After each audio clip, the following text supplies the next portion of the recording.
Hola, un saludo a todos, bienvenidos. Este es el podcast de Comunidad Nexo. Mi nombre es Diego Araya, me acompaña Andrés, ¿qué tal? Todo bien, todo bien. Pura vida. Aquí vamos. Gracias a Dios. Este es el episodio 91. Estamos en estos últimos 10 episodios para llegar al 100. Y estamos estudiando el libro de Lucas. Y bueno, justamente estamos en una sección ya al final del libro, no al puro final, pero ya en este que hemos llamado el camino a Jerusalén, donde Jesús va a realizar su sacrificio. Y uno de los retos que hemos encontrado con el estudio es la cantidad de temas y acontecimientos que comienza a narrar. De hecho, hay más información de Jesús o más relatos de Jesús en torno a las últimas semanas, específicamente la última semana, que de otros momentos en su vida. Y bueno, ese no es la excepción con Lucas. Y queremos dedicarnos a Lucas 17, capítulo 17, del versículo 11 al versículo 19, para poder completar todo el capítulo 17. En el episodio 90 conversamos con Vale de los primeros 11 versículos al inicio del capítulo. Después, el domingo pasado estuvimos hablando del reino y la venida del reino con relación a la segunda venida de Jesús. Así que nos queda por cubrir Lo que queremos es que no se nos quede ningún pasaje de Lucas. Sí, acá estamos literalmente Jesús camino a Jerusalén para, como decías, establecer su sacrificio. Y pues es la última vez que está haciendo esta ruta. Era una ruta común, ¿verdad? Porque varias veces Jesús va a Jerusalén y regresa a Galilea. Sí. Pero esta ya es la ruta común. Ruta final. Hacia el sur para celebrar la Pascua. Ok, leemos el texto. Vamos a leer entonces Lucas 17, del 11 hasta el 19. Y bueno, lo de siempre, vamos a observar, ver algunos temas grandes que nos lanza esta historia. Esto es un milagro. Entonces, no sé si quieres lo lees. Le damos. Dice Lucas 17, versículo 11. Un día, siguiendo su viaje a Jerusalén, Jesús pasaba por Samaria y Galilea. Cuando estaba por entrar en un pueblo, salieron a su encuentro 10 hombres que tenían enferma la piel.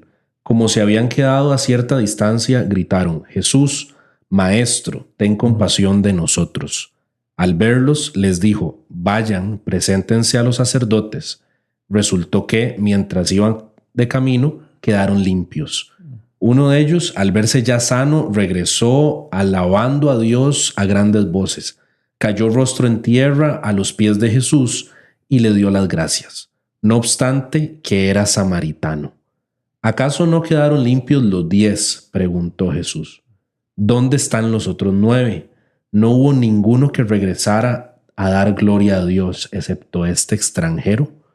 Levántate y vete, dijo al hombre, tu fe te ha sanado. Ok, buenísimo. Este es el texto relativamente conocido de estos leprosos y tal vez un buen ejercicio que la gente recomienda cuando uno lee, sobre todo un relato como este, que es una narración, está pasando, está una historia, es siempre si uno puede crear su propia narrativa, si puede explicarle a otro, ¿verdad? Como, bueno, esta historia se trata de que Jesús está camino. Inclusive la gente dice, si puedes explicarlo como si fuera para un grupo de niños.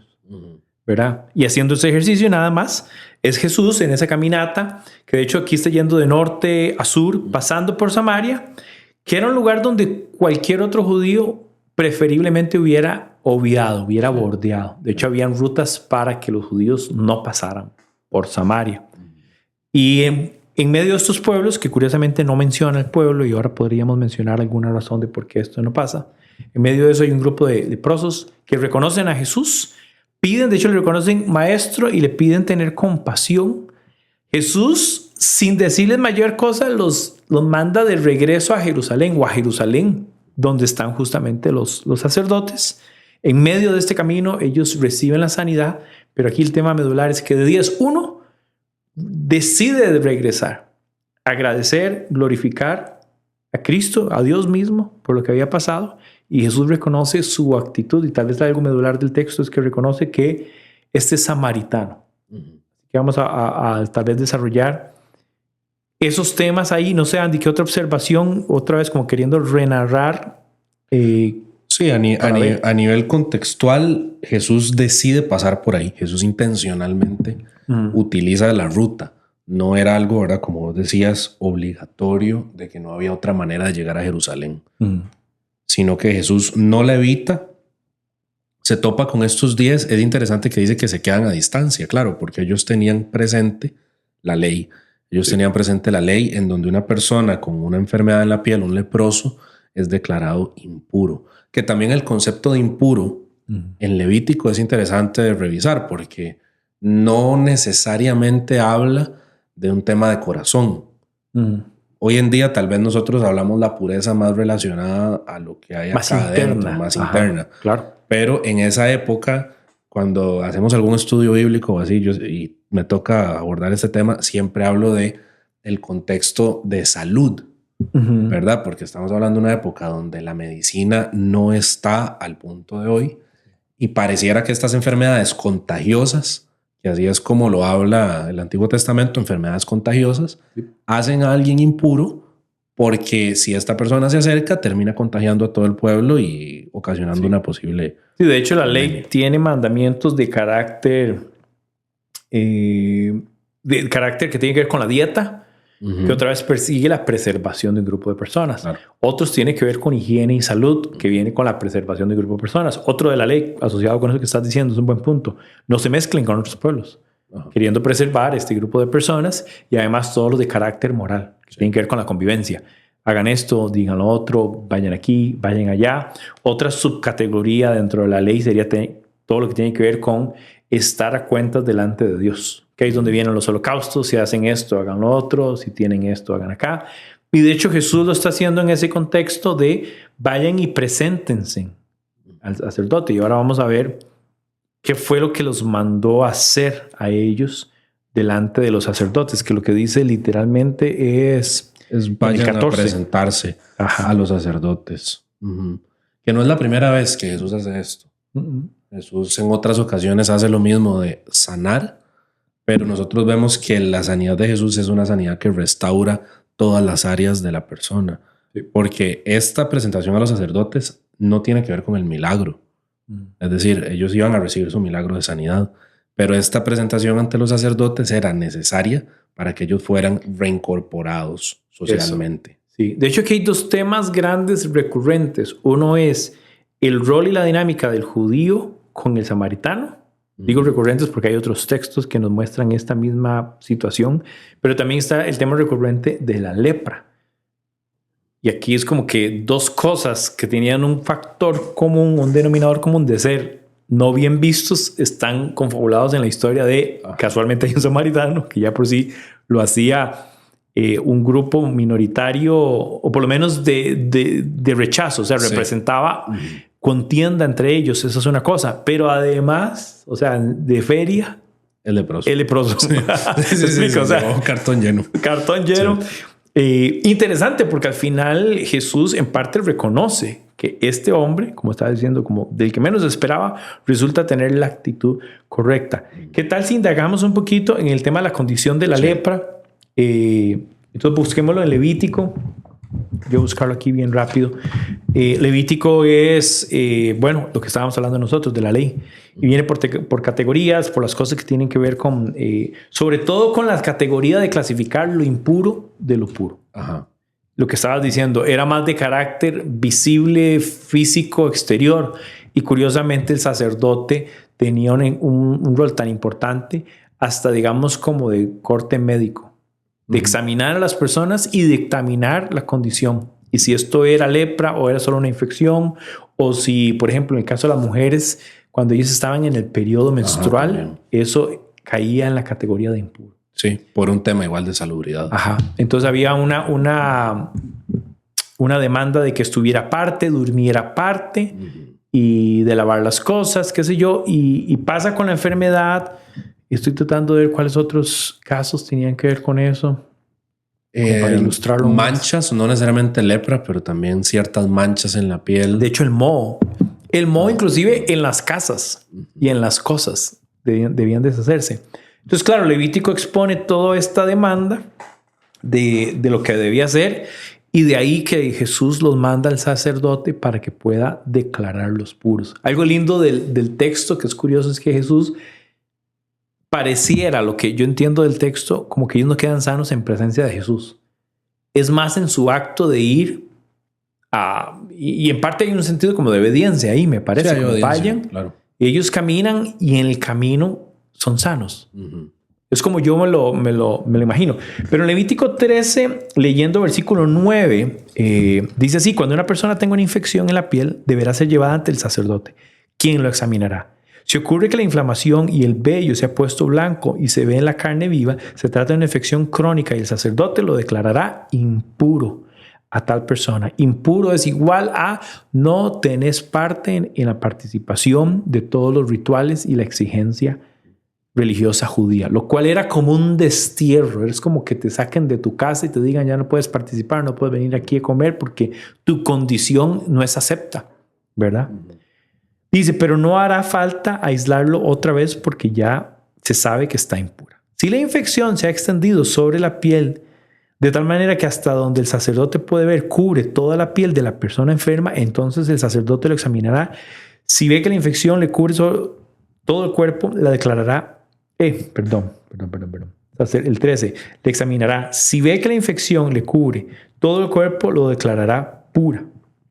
Esa persona es pura porque todo el cuerpo se le ha puesto blanco, pero será impura en el momento en que le aparezca una llaga ulcerosa, que es la característica de la lepra, ¿verdad? Que es la carne viva. Cuando el sacerdote examine la carne viva, declarará impura a esa persona. La carne viva es impura, pues se trata de una enfermedad infecciosa, o sea, contagiosa. Pero si la llaga ulcerosa se le pone blanca, la persona enferma deberá ir al sacerdote para que lo examine. Si la llaga se le ha puesto blanca, el sacerdote declarará pura a esa persona y en efecto lo será. Aquí lo que está diciendo es entre una infección abierta, lo que llamamos nosotros en carne viva, y otro tipo de condición que no necesariamente tenía un riesgo para la salud. Sí, o sea, que no era contagiosa. Ya está cicatrizado también. Sí. Sí. Yo creo que es vacilón porque hoy en día nosotros en el área de la salud tenemos documentos o manuales diagnósticos. Sí. Que sí. ¿verdad? Que al ChatGPT. Ahora. Bueno, ChatGPT. Y acá Dios eso es lo que está haciendo con su pueblo en ese momento. Les está diciendo, esta es la sintomatología que hace a alguien impuro. Y estos otros síntomas no son graves. De hecho, hasta con la calvicie hay una zona, hay una parte de Levítico que habla de la calvicie, cuál calvicie es peligrosa y cuál no. Sí, en capítulo 13 extiende esto.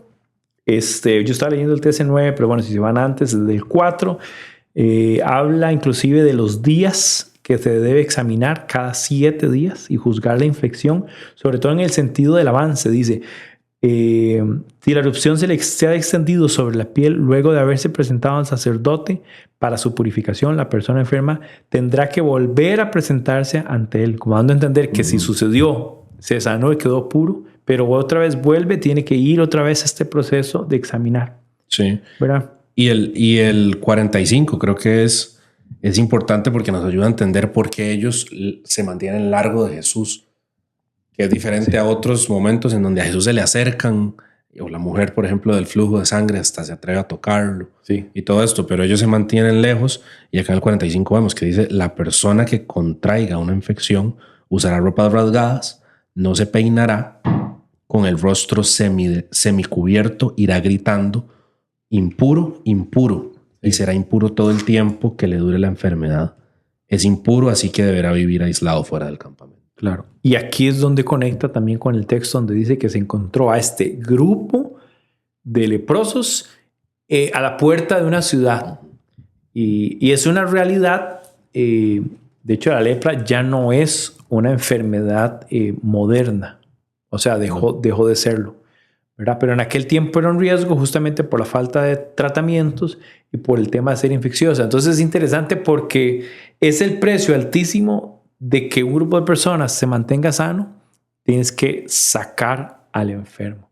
Ahora, toda la Biblia, desde Levítico y en los textos también del Nuevo Testamento, donde Jesús está tratando con los enfermos, se presenta la lepra como una, ¿cómo se llama eso? Como un prototipo o como una metáfora del pecado. Ajá.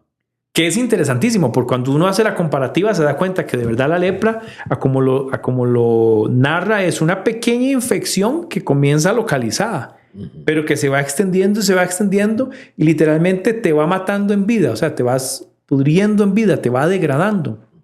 Entonces una vez escuchaba a un teólogo explicar que el pecado es esto, que a veces le damos cabida y tal vez comienza por algo pequeño, algo insignificante, un permiso que me doy, una actitud, un pensamiento, una intención a la que no logro retener, que me termina carcomiendo y me termina llevando. O sea, el pecado tiene el carácter de consumir al hombre, degradar al hombre, de expandirse. Inclusive el pecado tiene la característica de afectar los otros. ¿Verdad? De ahí donde el concepto de impureza para nosotros es un sinónimo de la condición del hombre de pecado. En un sentido teológico, digamos, asociando estas dos cosas, el pecado es la gran lepra del hombre. Claro. Ahora no como un sentido exterior como en el caso del Antiguo Testamento que lo presenta así, pero ahora como una cuestión interna.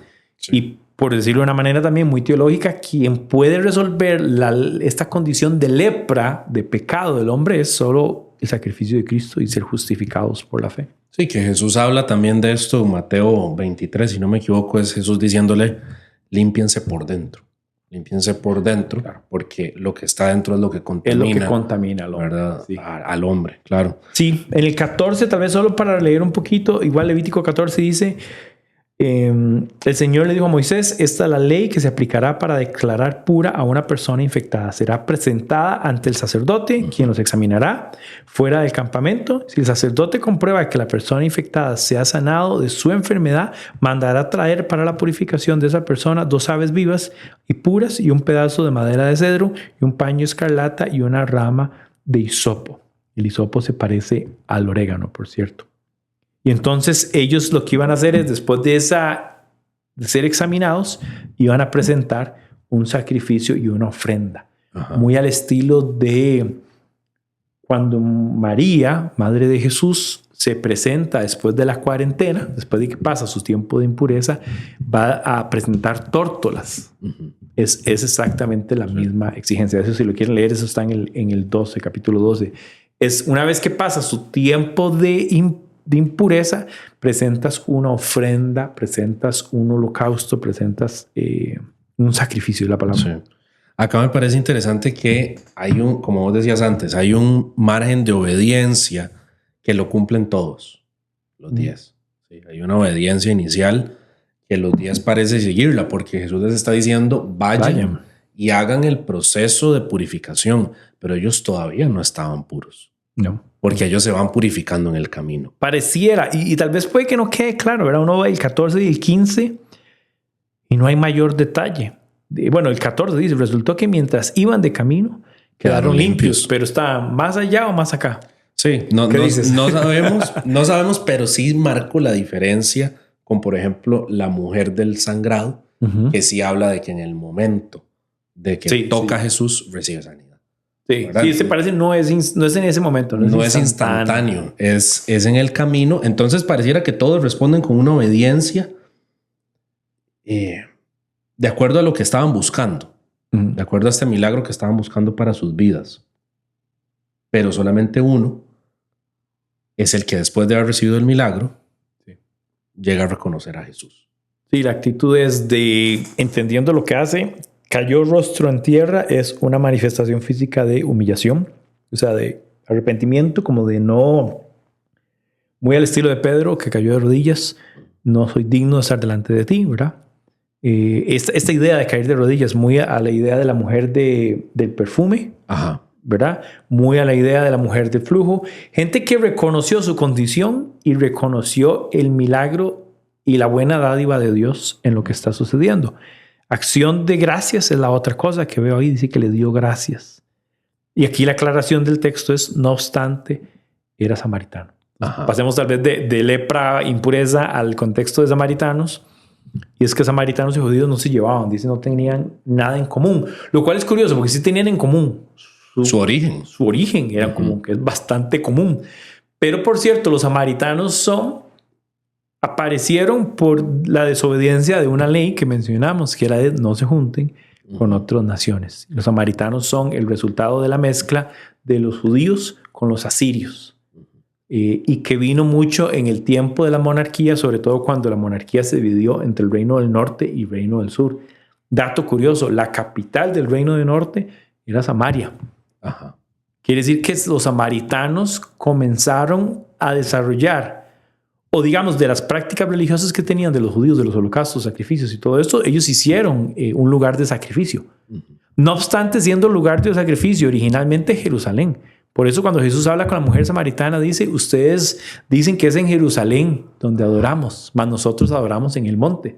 Lo que está haciendo referencia a esa división y donde el credo de los samaritanos, siendo que se derivó de los judíos, ya tenían otras prácticas, entre ellas también adoración a dioses falsos y su mezcla con la cultura de los asirios. Sí, ahí había una enemistad absoluta entre ambos, no era de una sola dirección, era en ambas vías. Y es vacilón porque termina siendo hasta un insulto, que es lo que nosotros vemos que a Jesús le dicen cuando se enojan con Jesús. Esta es la fiesta de los tabernáculos. Juan 9, Juan 10. Okay. Juan 9, Juan 8. Okay. Creo que se narra desde Juan 7 hasta Juan 10, se va narrando todo eso. Sí. Porque es tremendo pasaje. Y cuando se enojan con Jesús, porque Jesús les dice un par de verdades, le dicen, tenemos razón en decir que eres un samaritano, ¿verdad? Y Jesús les responde, ustedes son hijos del diablo. Entonces, sí, Jesús sabía cómo también desquitarse. Digamos, están al nivel los insultos, ¿verdad? Sí, es un buen ejemplo para ver qué tanto desprecio había entre ellos. La mujer samaritana dice, ¿cómo me pides agua si no tienes cómo sacarla? O sea, no era bien visto que Jesús le esté pidiendo agua y que ella le dé del cántaro de ella. Sí. Este tema es importante porque cuando uno lo ve a la luz de otros relatos, como la parábola del buen samaritano, justamente vean que la actitud deseada vino de la persona inesperada. En el caso del buen samaritano, es aquel hombre que fue vapuleado en medio del camino entre Jericó y Jerusalén y quedó mal herido, y pasó un levita, pasó un sacerdote, y ninguno de los dos lo ayudó, que representa el estatus más alto, digamos, de los quienes observaban la ley, lo ayudó. Y llegó el inesperado con la actitud correcta. Este es otra especie del inesperado con la actitud correcta. Agradecimiento, humillación, reconocimiento.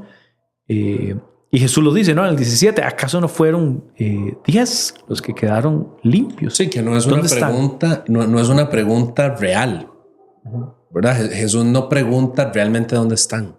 Sí, es una pregunta retórica. Es una pregunta retórica y de reclamo. Claro, eso es como cuando los abuelos están enojados y comienzan a preguntar cosas, pero no quieren que nadie le responda, solo que están enojados y dicen, pero ¿por qué aquí? Porque es que aquí nadie hace nada. Sí. Sí. No es genuina la duda. No, él no tiene duda. Lo que quiere es como entrar en su argumento de...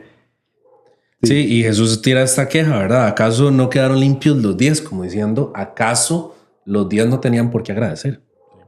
Pero solamente uno, vos decías, el más inesperado, y esto también a mí me pone en contexto de que esta respuesta a Jesús es una respuesta del corazón. Bueno, el problema del hombre es un problema del corazón, ¿sí? ¿Verdad? El problema entero del ser humano no es la conducta, es el corazón. Ni la raza, en este caso, para volver a la idea de judíos, gentiles. En este caso, o el origen. Porque eso también nos podría llevar a pensar, bueno, entonces, si yo tengo origen cristiano. Sí, mis papás son cristianos. Que yo decía, si estoy suficientemente cerca de un cristiano, paso. Mis papás son cristianos, mi pareja es cristiana, yo nací en un hogar cristiano, soy nieto, soy hijo de pastores. Escuché Hillsong. Y yo crezco en una línea más santa que otra persona. Podríamos tener esta concepción. Sí. Cuando la respuesta es no. Es un tema de qué hay en el corazón. Sí, es curioso porque hay un ateo famosísimo que ha llegado a reconocer, yo soy un cristiano cultural. Que es un concepto que él lo debate en el sentido de que lo que derivó de la sociedad occidental de raíces cristianas es positivo, pero él sigue resistiendo a Dios. Pero lo digo porque ahora que decías eso, me viene en la mente que hay muchos cristianos como este ateo. O sea, están inmersos en la cultura cristiana. Hasta pueden asistir a actividades, campamentos y conciertos y cosas. Y hasta pueden escuchar música cristiana, de verdad. Y hasta pueden tener aprecio por la Biblia. Pero tiene que haber una conducta interna genuina que denota esa humillación, ese agradecimiento y ese reconocimiento de la dádiva de Dios a través de Jesús. Para nosotros es la dádiva de Dios a través de Cristo, en el sacrificio, en la justificación, Y en la respuesta, en el caso de nosotros, tal vez ya hablando un poco de aplicación, ¿verdad? En lo que demanda el Evangelio de nosotros es una respuesta de fe. Sí. Y bueno, en esa parte tal vez él habla de ninguno regresó a dar gloria a Dios excepto el extranjero. Sí, que hay un tema de gloria ahí, un tema exacto, como de reconocimiento de quién es Dios. Exacto. La respuesta de fe no es una respuesta únicamente de lo que yo creo, sino de lo que yo hago para glorificar a Dios. Ajá. Sí, porque de hecho el otro día en un estudio hablaba esto de en Occidente. Yo creo que el gran reto de las iglesias casualmente es la cultura cristiana. Porque es el gran estorbo a veces, sí. No somos como en otros lugares del mundo donde más bien hay que presentar a Cristo desde cero. Aquí más bien es como si arrancáramos en negativo, porque primero hay que explicar a las personas que haber nacido en un hogar que se diga creyente no es suficiente. Y que la idea de decir yo creo que existe Dios tampoco lo es, sino que lo que se demanda es este propósito de glorificar a Dios con mi vida, con mis acciones. ¿Verdad? En algunos casos se compara la idea de que mi vida es un sacrificio de obediencia a Dios. Sacrificio vivo, dice Romanos. Un sacrificio vivo, ¿verdad? Y a eso es a lo que nos invita el Evangelio. El Evangelio no nos invita a heredar el apellido del cristianismo. Así como a los judíos no se les aplicó tampoco la parte de ser herederos como hijos de Abraham. Y Jesús les dice, hasta de unas piedras puedo sacar hijos de Abraham, ¿verdad? Como esta dinámica no es qué hay en el corazón y cuál es la respuesta. Una vez que me enfrento a la idea de Dios, ¿cuál es la respuesta que yo tiro? Sí. Y otra vez el tema de que el mensaje del reino que Jesús viene anunciando ya no tenía, ahora que dices esto de gentiles y judíos y todo, ya no tenía una limitación racial. No.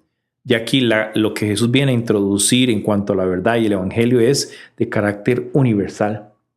Es su gracia, es su misericordia, y lo vimos en otros textos, ¿verdad? Ahora mencionábamos varios, la mujer samaritana, gentil, la mujer de flujo, bueno, la mujer de flujo sí es judía, sí, o al menos no sé. Pareciera que sí. Pero están los romanos, el centurión, está la mujer sirofenicia, que él sana a su hija, inclusive él reconoce la fe de estas personas. Bueno, Jesús, parte de su ministerio, en algún momento hace un viaje a Decápolis. Es un grupo donde está el endemoniado, donde está el endemoniado, que hace tocineta del diablo. Sí, con los es un grupo de personas no cristianas. Bueno, no cristianas, no judías en ese caso. Y que eso no es nada nuevo. Eso nosotros lo vemos. Ahora hablábamos de la historia de Naamán, el sirio. El sirio, que era un general, que incluso eso yo creo que está en Segunda de Reyes, me parece. Con el tema de Elías. ¿Y qué pasa ahí? Dice que incluso el Señor le daba victorias a este Naamán, pero que tenía una enfermedad de la piel. Y que Elías lo sana de esa enfermedad de la piel. Una persona que no es parte de este círculo. Entonces pareciera que no es tampoco algo que solamente pasa ahora, en algún momento también. O pensemos, por ejemplo, cuando se invade Jericó y que está, si no me equivoco, de Rahab, que era igual, era gentil, era fuera, excluida. Sí, termina teniendo un rol. Y termina teniendo un rol hasta clave incluso en la genealogía de Cristo. Sí, claro, totalmente. Naamán está en Segunda de Reyes, capítulo 5, que literal es el caso, porque él estaba con lepra. Jesús hace esta referencia también, que en el tiempo de Naamán muchos enfermos habían en Israel, no obstante fue de Naamán quien Dios tuvo misericordia de limpiarle la lepra. Creo que lo que le manda a decir Elías es, ven al Jordán y métete 7 veces. Que él lo resiste. Sí. Él dice, no hay muchos más ríos mejores aquí, como ir a echarme de aquella agua. Y hay un siervo, me parece, de Naamán que le dice, vaya. Sí. ¿Verdad? Como vaya. Y que ahí hay un tema de fe, otra vez. Vaya. Hay una resistencia, pero al final él va y recibe el milagro de ser sanado. Dice en el 14, así que Naamán bajó al Jordán y se sumergió 7 veces, según se le había ordenado el hombre de Dios, y su piel se volvió como la de un niño y quedó limpio. Luego Naamán volvió con todos sus acompañantes y presentándose ante el nombre de Dios, les dijo: ahora reconozco que no hay Dios en todo el mundo, sino en Israel. Le ruego a usted aceptar un regalo de su servidor. Que es interesante, es otra vez el testimonio de alguien que, recibiendo de gracia este milagro, termina reconociendo el único Dios, el Dios verdadero. Cuando uno toma esta idea y lo trae al texto del Nuevo Testamento en Lucas, y lo traemos a la verdad del Evangelio, el Evangelio es ese milagro de invitarte de tu lugar impuro en tu condición de pecado a experimentar la pureza en Cristo y la vida del Espíritu en Cristo, que nos purifica, nos transforma, nos santifica, bueno, todo lo demás. Sí, yo pienso que es importante este punto que estás diciendo, porque al inicio, cuando ellos salen, ellos le dicen: maestro, ten compasión de nosotros.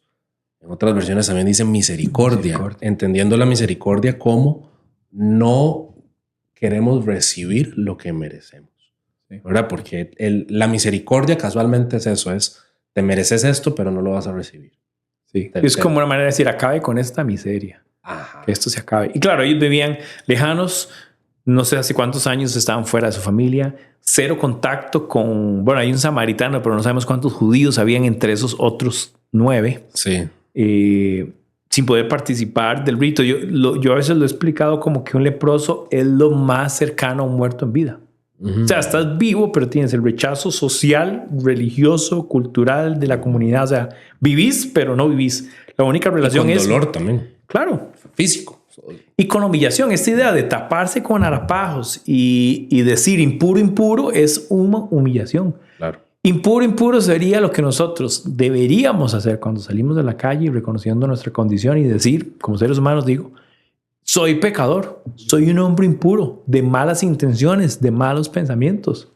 Cualquiera de nosotros se sentiría como una humillación, sí, como un flagelo, ¿no? Como una cosa de auto reconocer su condición.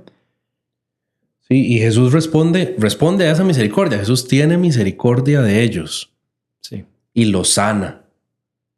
Pero solamente es uno, el menos esperado de todos, que vos decías, el que tiene este retorno, glorifica a Dios y reconoce a Cristo. Yo tengo esta perspectiva. No hay nada bueno que no venga del Señor. Es decir, no hay nada que el ser humano, sea creyente o no, pueda experimentar y sea bueno que no venga del Señor. Que no sea fruto de la soberanía de Dios. Que no sea fruto de la soberanía de Dios. Exacto. Sí. Entonces, todos nosotros eventualmente experimentamos. Esto es un evento milagroso, pero todos experimentamos frutos de la soberanía de Dios, que es bondadoso hacia la humanidad. Que es el carácter de Dios, Él es bueno. Por naturaleza. No puede no ser bueno, no puede negarse a sí mismo. Él es bondadoso, es misericordioso. Él hace llover sobre fieles e infieles, ¿verdad? O justos sobre justos e injustos. Y hace que salga el sol también. Claro. Que es lo que llaman, y vos traes ese tema ahora, el aspecto de la gracia común de Dios. O sea, que amaneció un día más, que reparó comida, que reparó salud. Esto lo experimentan creyentes y no creyentes. Exactamente. ¿Verdad? Y quizás en unos hay una sensación más de reconocer esto es dádiva de Dios, como estás diciendo, esto es de la soberanía de Dios, y otros podrían ir por más la idea de, no, yo me lo merezco, yo soy supercarga. ¿Cómo no voy a ser saludable si yo corro triatlón? ¿Verdad? Se pueden atribuir a nada más un acto meramente de entonces yo me mantengo bien, yo soy soberano sobre mi vida, tengo todo bajo control, tengo todas las capacidades, que es la actitud enaltecida de rechazar a Dios en medio de cualquier actividad nuestra. Sí, que cuando uno escarba, no importa qué tan bueno sea uno en algo. Cuando uno escarba eso hasta el puro fondo, no hay otra respuesta de que Dios a mí me dio esto. ¿Verdad? Si yo hago triatlón, Dios fue el que en algún momento me posibilitó. Te dio la salud. Me dio la salud, me dio el piernas. cuerpo, me dio el aire. Bueno, a mí no, a los que exactamente, a ellos. A ellos les dio el aire. A los otros 9. A este no. Pero, exacto, toda cosa buena, el Señor la posibilitó para nosotros. Sí. ¿Cuál es la respuesta que yo doy ante experimentar la bondad de Dios? Sí. Y esa es la pregunta tal vez de aplicación más esencial que ojalá quien nos escuchan y nos ven pueda hacerse, ¿verdad? Como Si yo estoy experimentando las bondades y la gracia de Dios en sus multiformas en que se manifiesta, ¿cómo he respondido a eso? Sí. ¿O cómo respondo? Sí. El texto nos presenta humillación, gratitud y gloria. Sería bueno pensar si yo estoy humillado delante de Dios dentro de esa gracia que reveló, de esa gracia que se me manifestó, si estoy agradecido por y si estoy glorificando por. Que hay una experiencia distinta en la espiritualidad también, porque aquí me llama la atención que Jesús dice, ¿acaso no quedaron limpios los 10? Es decir, Jesús dice, a todos se les hizo un milagro, pero al samaritano, al extranjero que se devuelve y lo glorifica, al final le dice, tu fe te ha sanado. Pero los otros también se habían sanado. Es decir, los otros también estaban limpios. Pero este sanado, de hecho, se utiliza en otras partes, como por ejemplo la mujer del flujo de sangre. Es lo mismo, Jesús le dice exactamente lo mismo. Y le dice lo mismo a la mujer del perfume, a la mujer que entra a la casa de Simón, el fariseo, sí. Y unge al Señor con un perfume. Y era una mujer pecadora, es lo que dice la Biblia, era una mujer pecadora. No pareciera que esta mujer tuviera un problema de salud, pero Jesús le dice lo mismo. Tu fe te ha salvado con ese mismo verbo, es el mismo verbo que tenemos acá. Sí. Entonces, acá ya no estamos hablando de una sanidad física.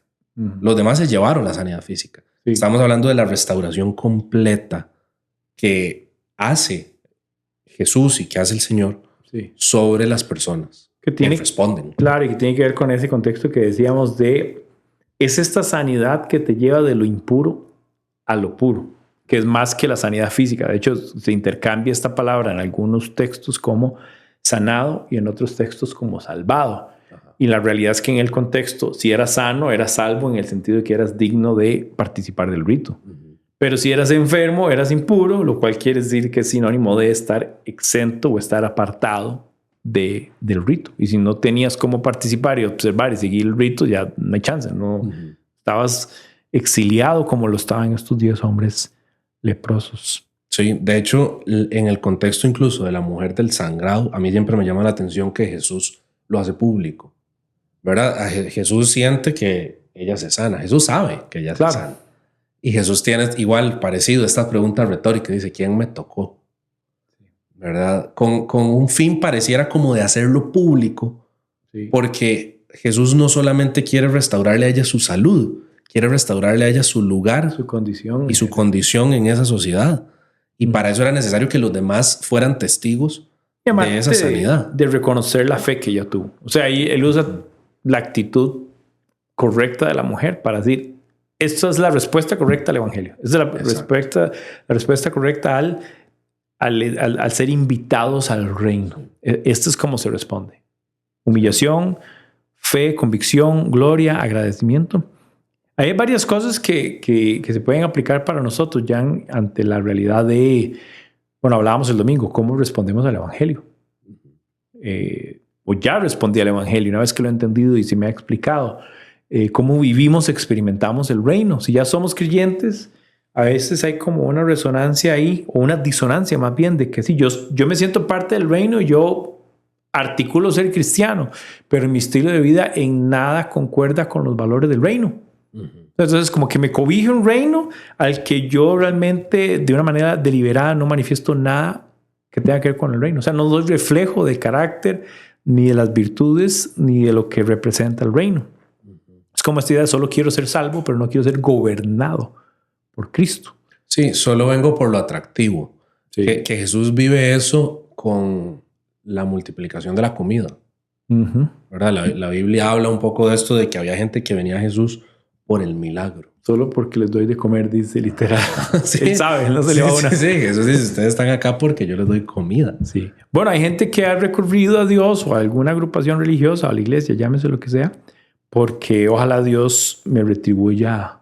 A veces usan estas palabras, ¿verdad? Porque sembré, porque pacté, porque estoy dando, pero estoy dando con la intención de que se me multiplique. ¿Verdad? Como que ya ahí las intenciones del hombre revelan que desde el inicio no hay una intención o una iniciativa correcta. Sí, solo como buscar un beneficio. Ajá. ¿verdad? Y lo que vos decías, que no hay esta congruencia, yo creo que es una aplicación más hoy en día que vemos esta idea de identificarme verbalmente con algo que no necesariamente soy. Sí, hoy en día más que nunca eso se puede. Sí, se pone en redes sociales, voy para la iglesia y se pone la Biblia así. Claro, y pones un versículo en el perfil. Y hoy en día, más que nunca en la historia, usted puede decir, yo soy algo y realmente no serlo. Sí. Entonces, anunciarlo y todo esto. Y yo creo que eso es lo que vos hablabas también el domingo. Vos hablabas el domingo de esta idea de yo formo parte del reino porque tengo alguna especie de proximidad religiosa. Pero no hay un estilo de vida transformado. No hay una decisión genuina, consciente.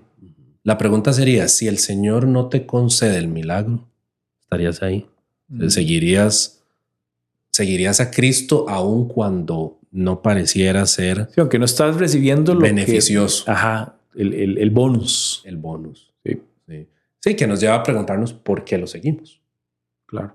Para nosotros nuestro milagro más importante tiene que ser reconocer el sacrificio de Cristo. Claro. O sea, alguien tomó mi lugar. Es el milagro más impactante, que es curioso también porque nos hace entender por qué hubo tantos milagros antes de la cruz.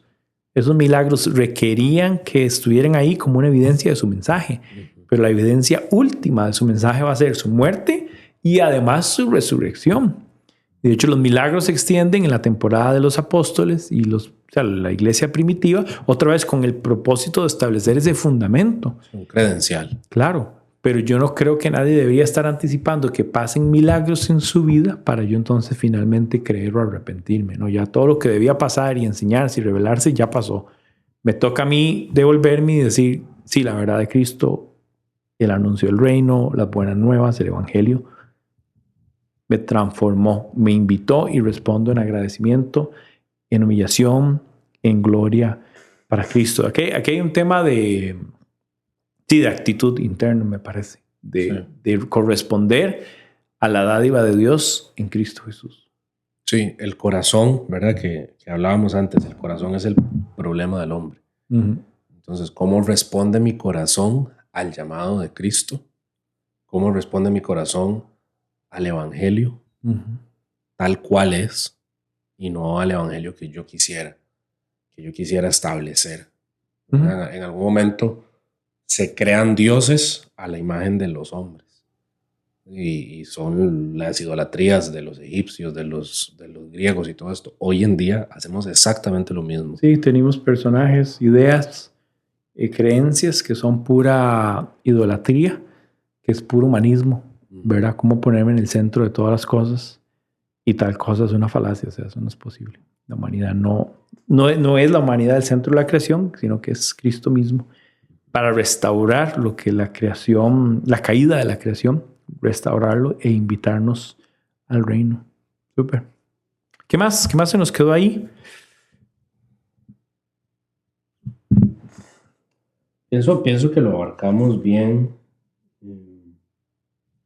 Eso es tal vez enfatizar en el propósito del hombre. ¿Verdad? Que Jesús lo menciona en el 18, que regresar a dar gloria a Dios. Sí. Sí, este es súper concluyente, ¿verdad? Porque todo al final retorna en dar gloria a Dios y en un estado de rebeldía y de pecado y de impureza, el hombre no puede reconocer a Dios. No. Y si no reconoce a Dios, si no conoce a Dios, no tiene cómo darle gloria. Y lo que decías, va a buscar darle gloria a cualquier otra cosa. Comenzando por sí mismo, ¿verdad? Que es esa idolatría que decías. Sí, por supuesto. Sí, creo que es fundamental la idea, ¿verdad? Todas las personas podemos eventualmente experimentar la bondad de Dios, pero la diferencia está en las personas que responden a esa bondad en obediencia, en humildad, en sencillez. Sí. Yo creo que, bueno, la gente que nos conoce y sabe a nivel de congregación, sabe que no hay un tema de irradiar o aparentar una imagen perfecta porque no la tenemos, ¿verdad? Ningún ser humano.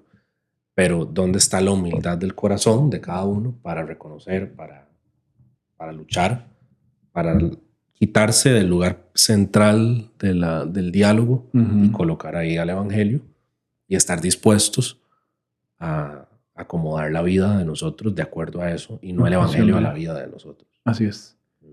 Vivir en función de él. Bro, muchas gracias por el tiempo. Ese fue el espacio que faltaba de Lucas 17. Tal vez no fue en el orden correcto porque tenemos podcast episodio 90 en los primeros 10, 11 versículos. Después tuvimos la enseñanza de la última parte. De la última parte. Y ahora queda este podcast. Pero bueno, a la hora de editarlos, sí podemos publicarlos en ese orden. Queda episodio 90, episodio 91 y la enseñanza. Ahí queda todo el capítulo 17, que esa es la idea con el podcast, lograr cubrir ya sea los temas que no vimos en domingo o que no logramos profundizar en domingo, o en el caso de este que no fue un tema que vimos en la enseñanza de domingo. Pero bueno, gracias por todo. Recordarles que nos reunimos domingos 10 de la mañana en Hotel Four Points y también con el grupo de jóvenes Red. Nos reunimos también primer sábado. Primer sábado, segundo sábado y cuarto sábado. Sí, el primero enfocado en los adolescentes, el segundo enfocado en los colegiales, en los universitarios, sí. Y ese cuarto sábado más bien. En grupo. En el grupo, ambos grupos. Así que están invitados a todos. Sí. Ahí en las redes también pueden seguirlo. Así que sin más, muchas gracias por su atención y bueno, nos despedimos. Muchas gracias. Gracias, bro. Pura vida. Bendiciones. Hasta luego.